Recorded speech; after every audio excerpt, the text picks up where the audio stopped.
Hi, this is the Rainbow Bifrost Road. I'm Ava Williams. I mean, DeCanny. I'm Petersing. And I'm Mara Gordon. And this is our project. After being posed the problem of a collapsible bridge, we set to research previous approaches to making light bridges, different mechanisms for expansion, and various types of connector joints. We specified what our bridge should accomplish, then made a decision matrix with that in mind. We set out point values for different criteria of time, money, weight, materials, the skills we'd need, and the success probability to decide the best design. We split up, created designs, shared the thoughts about what aspects would be good to take from our designs, evaluated them with the matrix, and proceeded with our solution. Our original idea was to 3D print a truss bridge spanning 5.5 feet, 5 inches tall, and 3 inches thick, with each of the beams being 1 inch by 1 inch. Since we were planning on 3D printing the bridge, we decided to design and plan out everything using Autodesk Fusion 360. Here we could see 3 sections of our bridge. Since one of our constraints was to fit the bridge in a 1 by 1 foot box, we had to split the bridge up. The plan was for the bridge to be symmetrical, so we only had to design one side of it, then just duplicate the needed sections.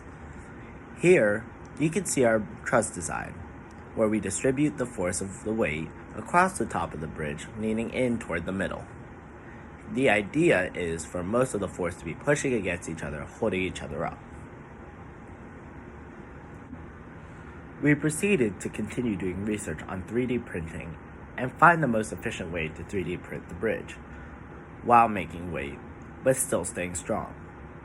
After much debate, we decided that 3D printing our bridge would not be strong enough to hold our initial constraint of 60 pounds. It would take too long to print with the resources we have access to, and it would be a hassle to make changes if needed. We then scrapped our 3D printing idea and went back to our brainstorming ideas. We came across a previous idea and took it into consideration: the arch bridge. While brainstorming and researching bridges, we came across one of the oldest bridge building methods. We did more research on previous builds with similar constraints and found that historically this concept has done well. Here, we could see our group meeting, discussing, and researching our new concept. Arch bridges are known to have a strong shape that utilizes tension and compression to distribute the weight. In our specific design, as weight pulls downwards off the middle section of the wooden bridge, the wire that runs along the bottom pulls taut, keeping the bridge from collapsing downwards. There is also one horizontal piece of wood on each end to prevent the bridge from twisting. Overall, our bridge did not make the 5-pound weight limit, but we did get close at around 6.03 pounds. Our bridge was also about 5.5 feet in length and could easily fit in a cubic box with room to spare. In the end, it held 33.6 pounds before the class failed. Next, we will show a video of it testing.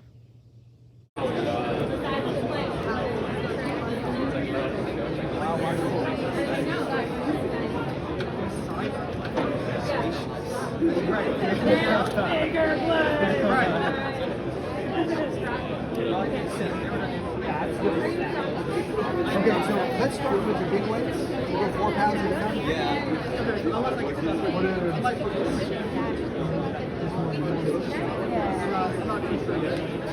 Let's go with that. Don't drop it.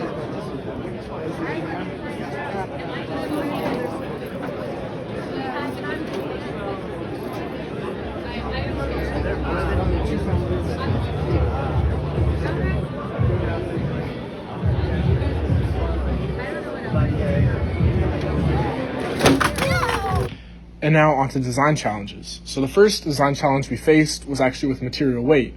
After reading the rubric, we were really unsure how we were going to make a bridge that was under 5 pounds that simultaneously spanned the 5-foot gap.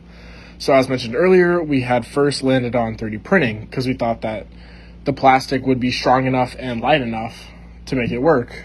However, as you know, we had to move on from that idea and we chose wood to work with. However, we really weren't sure how we were going to make it light enough, and what we landed on was to actually drill holes in the wood, as you can see in this picture right here. And then also, after choosing an arch bridge as our design, we weren't sure what angles to make the arch at. And so we researched what dimensions of an arch were the strongest and decided to implement that into our design. Finally, we didn't know how we were going to hold the wood together so that it was both collapsible and strong. And so we chose case clips because we were doing our research and we felt like this would allow us to put the bridge together in the allotted time and it would be sturdy enough to hold the weight. Also, we felt that we needed an extra wire on the bottom that would not increase the amount of time it would take us to put it together, but it would also add more weight capacity. Moving on, what we would do differently in the future and advice for future freshmen. So first, I think a good idea is to look harder into what each project is about and what it requires. I think that the FEDD project is definitely a big commitment, and it's important to make sure that you're enjoying the project you're doing and you're willing to put in the time to make it work. And then on top of that, you need to make sure you know exactly what you have to do for the project, because there were some times when our rubric didn't really match up with what we were supposed to do on FEDD day, so it was a little confusing. And then lastly, of course, you need to meet often with your group and as early as possible to make sure you each understand what's going on and you can have enough time to work on the project and make sure it's perfect. And then lastly, here we have our references. Thank you.